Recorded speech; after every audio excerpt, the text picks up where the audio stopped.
Dnes bude v hlavnej úlohe náš druhý mozog, teda črevo. Práve v črevách sa totiž odohráva veľká časť nášho zdravia, a to od trávenia až po imunitu. Žijú tam bilióny mikroorganizmov. Keď je v črevách poriadok a rovnováha, telo funguje lepšie, máme viac energie, lepšie trávime a imunitný systém rýchlejšie reaguje. Ak sa ale táto rovnováha naruší, či už zlou stravou, stresom, ochorením či antibiotikami, môže to ovplyvniť celé telo. Viac nám už povie pani doktorka Daniela Petrová, klinická toxikologička, ktorá k nám prišla až z ďalekého Bulharska, pretože práve Bulharsko je zdrojom vzácnych probiotík. Pani doktorka, čo sú teda vlastne probiotika a prečo sú pre naše zdravie také dôležité? Благодаря ви за поканата, а колкото до probioticите. Ďakujem vám za pozvanie. Pokiaľ ide o probiotika, sú to živé mikroorganizmy, ktoré prijaté v dostatočnom množstve majú blahodárny vplyv na telo a psychiku príjemcu, či už ide o ľudí alebo o zvieratá. Probioticите са част от нашия микробиом, тъй като Probiotika sú súčasťou nášho mikrobiomu. Žijeme spolu s mnohými mikroorganizmami, ktoré sa nachádzajú hlavne v hrubom čreve, na koži, v očiach, v ústach, a tieto tvoria náš mikrobióm. Keď sa naruší jeho rovnováha a začnú prevládať patogénne a podmienečne patogénne mikroorganizmy, môžu nastať závažné ochorenia. To je samozrejme známe už tisícročia.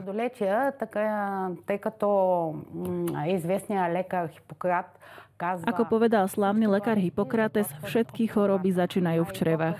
A neskôr aj duchovný učiteľ Peter Danov vo svojich pamätiach napísal, že 60% nášho imunitného systému sa nachádza v hrubom čreve a že od zdravia nášho hrubého čreva závisí zdravie celého organizmu, naša nálada aj psychika.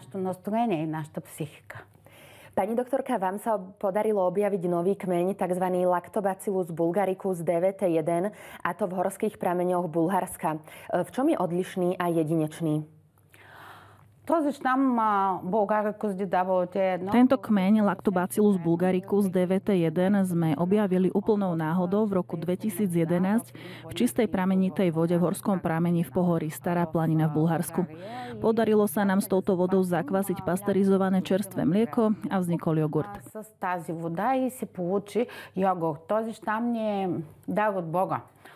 Tento kmeň je pre nás darom od Boha. Je to prvý objavený probiotický kmeň na svete vodného pôvodu a keďže žije v neustále sa meniacich prírodných podmienkach, napríklad pri rôznych teplotách, na jar, v lete, v snehu, pri znečistení vody, po daždi a podobne, tak je mimoriadne silný.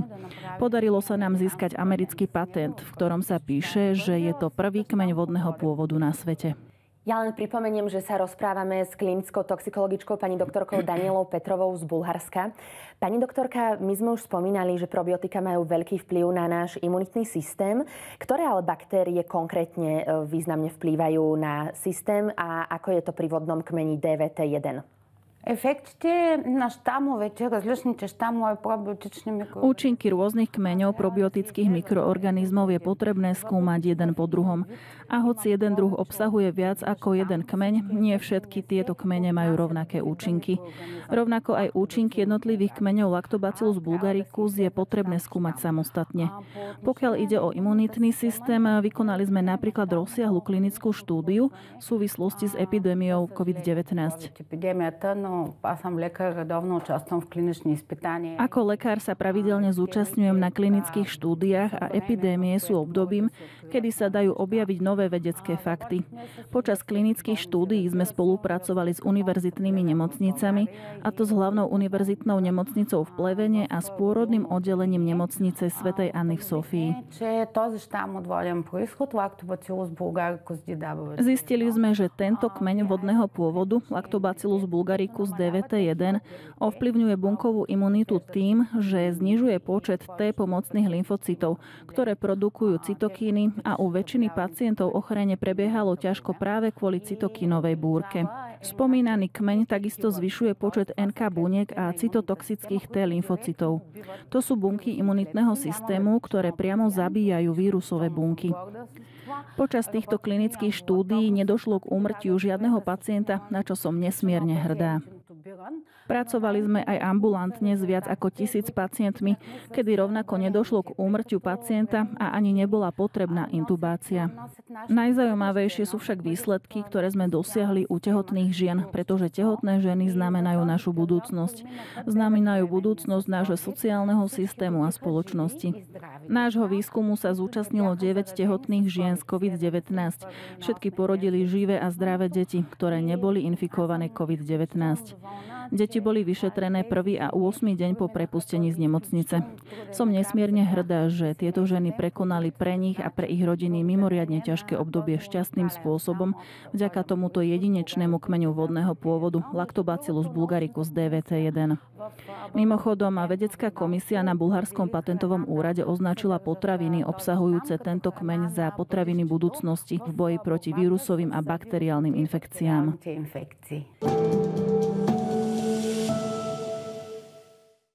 Pani doktorka, navrhujem, aby sme teraz dali priestor našim divákom, ktorí nám posielali otázky. Začneme rovno pánom Petrom z Popradu, ktorého zaujíma vplyv probiotík na psychiku. Je teda možné, že probiotika nám dokážu doslova zlepšiť náladu? Благодаря ви за този въпрос. Ďakujem vám za túto otázku. V posledných rokoch sa v probiotickom priemysle, ktorý sa neustále vyvíja, objavili nové pojmy, medzi ktoré patrí aj pojem psychobiotikum. Psychobiotika sú probiotické baktérie, ktoré tým, že upravujú mikrobióm v hrubom čreve, ako sme hovorili pred chvíľou, vplývajú priamo na psychiku. A to tak, že zlepšujú náladu, zmierňujú úzkosť, depresie, zlepšujú psychickú pohodu a udržujú normálnu hladinu kortizolu. Ниво на кортизон. Кортизол е хормона на стреса в човешкия организм. Kortizol je hormón stresu v ľudskom organizme. Za posledné 3 či 4 roky sa nám v 2 klinických štúdiách rozličného zamerania podarilo dokázať, že tento kmeň vodného pôvodu Lactobacillus bulgaricus DVT1 priamo vplýva na psychiku a je teda psychobiotikum. Jeden náš výskum bol zameraný na Antarktídu. Je to veľmi zaujímavý kontinent. Dovolím si citovať profesora Krista Pimpireva, vedúceho viac ako 30 bulharských vedeckých expedícií, ktorý hovorí, že ak je Mars červená planéta, Antarktida je biela planéta. Stále je predmetom výskumu a má skoro rovnaké klimatické podmienky ako Mars. Počas 3 bulharských expedícií na Antarktídu sme podávali probiotickú potravu Lactera s kmeňom Lactobacillus bulgaricus DVT1 námorníkom našej výskumnej lode Svätý Cyril a Metod, ktorá cestovala na Antarktídu a späť. Musíme si uvedomiť, že podmienky sú extrémne nie len na Antarktide, ale aj počas samotnej cesty. Je pravda, že posádku tvorili zdraví mladí muži, 30-tníci a 40-tníci, trénovaní na denné podmienky. Avšak poprvé boli sociálne izolovaní počas 150 dní, keďže toľko trvá cesta na Antarktídu a späť. Okrem toho, spoločnosť mala voči nim mimoriadne vysoké sociálne očakávania a títo muži za krátky čas prešli 7 časovými pásmami a všetkými klimatickými pásmami. Nešli na Antarktídu oddychovať, ale pracovať a potom sa znovu vrátili do svojej vlasti. Екипажът беше разделен на 2 групи. Едната приемаше пробиотик. Posádka bola rozdelená na 2 skupiny. Jedna užívala probiotikum s kmeňom vodného pôvodu Lactobacillus bulgaricus DVT1 a druhá ho neužívala. Pomocou štandardizovaných psychologických výskumných metód sme zistili, že skupina, ktorá prijímala probiotickú potravu s týmto kmeňom vodného pôvodu, mala nižšiu hladinu stresu a depresií. На депресиите има добре изразено психическо благополучие в тази част на екипажа, пълно. Členovia tejto skupiny boli vo viditeľnej duševnej pohode a zlepšil sa ich fyziologický spánok. Hladina kortizolu v tejto skupine takisto zostala normálna. Ako som povedala, uskutočnili sme tento výskum počas 3 expedícií na Antarktídu, takže mám veľkú skúmanú skupinu v počte viac ako 60 ľudí a prakticky sme dokázali, že Lactobacillus bulgaricus DVT1 je okrem probiotika aj psychobiotikum. Освен пробиотик, и психобиотик. Náš druhý výskum v súvislosti so psychobiotikami zahŕňal prácu s postcovidovým syndrómom. COVID-19 žiaľ zanechal nielen fyzické komplikácie, ale značné komplikácie aj na psychike spoločnosti. Keďže sme boli sociálne izolovaní, báli sme sa o život našich blízkych, obmedzili sme fyzické stretnutia s priateľmi, partnermi a podobne. Práca z domu sa často vyskytuje naďalej aj po ukončení pandémie. Toto všetko viedlo k psychickej izolácii a narušeniu sociálnej adaptácie. Pracovali sme s pacientmi s postcovidovým syndromom a u viac ako 100 pacientov sme zistili, že tento kmeň vodného pôvodu obnovuje ich duševnú pohodu a všetkým testovaným sa podarilo obnoviť svoju sociálnu adaptáciu. My teda ale vieme, že na trhu existuje veľké množstvo probiotík v rôznych cenových kategóriách. Mnohé sľubujú zázračné účinky, doslova zázraky na počkanie. Ako teda rozlíšiť, aby sme si probiotika vybrali čo najlepšie? Odporúčila by som všetkým, aby si pri výbere probiotík prečítali ich etiketu. Ak je na nej uvedený kmeň s písmenkami za názvom, pravdepodobne ide o kmeň, ktorý je získaný pomocou klinických experimentov. Ako ďalší krok si ľudia môžu otvoriť web stránku výrobcu probiotík a overiť si, o ktorú generáciu probiotík ide. Podľa svojej životaschopnosti sa totiž probiotika delia na rôzne generácie. Je dôležité sa lepšie informovať z etikety, ako aj stránky výrobcu, aby sme sa vyhli prípadným komplikáciám spôsobeným metódou pokus-omyl. Pre koho sú probiotika Lactobacillus bulgaricus DVT1 zvlášť vhodné? Pre koho špeciálne sú určené? Probiotika sú spôsob života. Obzvlášť probiotická potrava, ktorá obsahuje Lactobacillus bulgaricus DVT1 vodného pôvodu, je vhodná pre všetky vekové kategórie.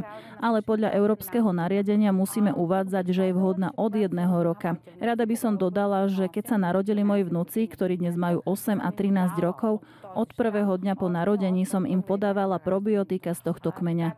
Jedna kávová lyžička tohto probiotika denne je teda vhodná pre všetky vekové kategórie. Za všetky возрасty. Opäť dáme priestor našim divákom. Pani Martinu z Bratislavy zaujíma, ako dlho trvá, kým sa prejavia účinky probiotík na organizme. Probiotikът първо трябва да стигне жив до дебелото черво, защото... Probiotikum sa v prvom rade musí živé dostať do hrubého čreva, pretože tam začína pôsobiť. Tento proces obvykle trvá 6-7 hodín. Odporúčam probiotika užívať ráno na lačno, aby rýchlejšie prešli tráviacim traktom. Mimochodom, rada by som povedala pár slov o generáciách probiotík. Ak užívame čistý probiotický kmeň, ktorý nie je obalený, probiotika budú zničené kyselinou soľnou v žalúdku alebo žlčou v dvanástorníku. Preto v procese výroby obaľujeme kmeň vodného pôvodu Lactobacillus bulgaricus DVT1 prírodným glykoproteínovým obalom z mlieka. Takto sa probiotikum dostane do hrubého čreva a začne pôsobiť. Účinok teda môžete očakávať už na 2., 3. deň. Pani doktorka, probiotika versus prevencia, ako to vidíte v Bulharsku? A teda je možné, že probiotika by boli účinnou prevenciou aj civilizačných ochorení? Аз съм лекар по професия и не мога и не искам да отричам постиженията. Som lekárka a nemôžem a ani nechcem popierať úspechy modernej medicíny. Preto by som povedala, že probiotická výživová terapia by mala ísť ruka v ruke so štandardnou medicínou ako výživová podpora pri liečbe spoločensky významných ochorení, ako je napríklad cukrovka, obezita a hlavne alergie, keďže žijeme v storočí alergií. Алергии, особено ние живеем във век на алергия. А по отношение на превенцията отново ще... Pokiaľ ide o prevenciu, zopakujem, že probiotika sú spôsob života. Žijeme v dobe chémie. Na etiketách našich potravín je niekoľko riadkov konzervantov, farbív. Či chceme alebo nie, nemôžeme sa stravovať úplne zdravo. Не можем да се храним напълно здравословно. Užívanie probiotika s preukázateľnými zdravotnými prínosmi, ako je Lactobacillus bulgaricus DVT1, môže zlepšiť našu kvalitu života, pretože sme už dokázali, že je to psychobiotikum, ktoré zlepšuje našu náladu a pomáha nám byť šťastný v práci aj doma. Milí diváci, náš slovensko-bulharský rozhovor sa naplnil. Mojou hostkou bola klinická toxikologička pani doktorka Daniela Petrová, ktorá k nám merala cestu až z Bulharska. Pani doktorka, veľmi pekne ďakujeme. A ja vám veľmi pekne ďakujem. Už viac ako 15 rokov mám na Slovensku nielen obchodných partnerov, ale aj veľa priateľov. Máte skvelú krajinu. Máte čudesná država. My sme sa už teda dostali do záveru dnešnej relácie, v ktorej hrali hlavnú úlohu črevný systém a probiotiká. Tie našu imunitu aj myslenie ovplyvňujú viac, ako si myslíme. Dozvedeli sme sa o vzácnych probiotikách pôvodom z Bulharska. Zdravie nie je len o diagnózach a liekoch, je to aj o tom, ako sa k sebe správame, ako počúvame svoje telo a ako si dovolíme spomaliť. Milí diváci, ďakujeme, že ste boli s nami a nezabudnite sa starať o svoje zdravie, pretože je len jedno. A nebojte sa, pýtajte sa doktora. Dovidenia. Reláciu Pýtajte sa doktora si môžete vypočuť v podcastoch TA3.